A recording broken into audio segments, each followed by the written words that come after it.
Once in a small town in the middle of nowhere, there lived a cat named Whiskers who was infamous for his mischievous antics.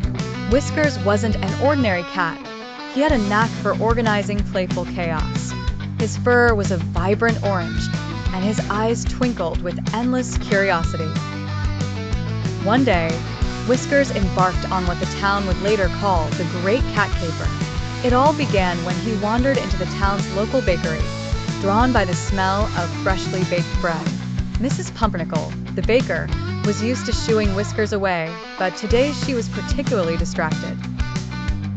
Seeing his chance, Whiskers sneaked in unnoticed and leapt onto the counter, where the competition entries were laid out.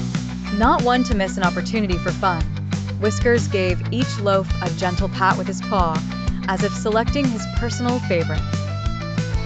But then his eyes locked onto the grand prize, a massive bread sculpture resembling a swan. Whiskers couldn't resist. With a mighty leap, he landed smack in the middle of the edible swan, sending crumbs flying in every direction. It was as if time stood still, the bakery filled with shocked silence. Then, as if on cue, Mrs. Pumpernickel turned around, just in time to see Whiskers proudly perched atop the now headless swan. What followed was pure bedlam. Whiskers dashed towards the open door, pieces of bread trailing behind him, with Mrs. Pumpernickel hot on his heels.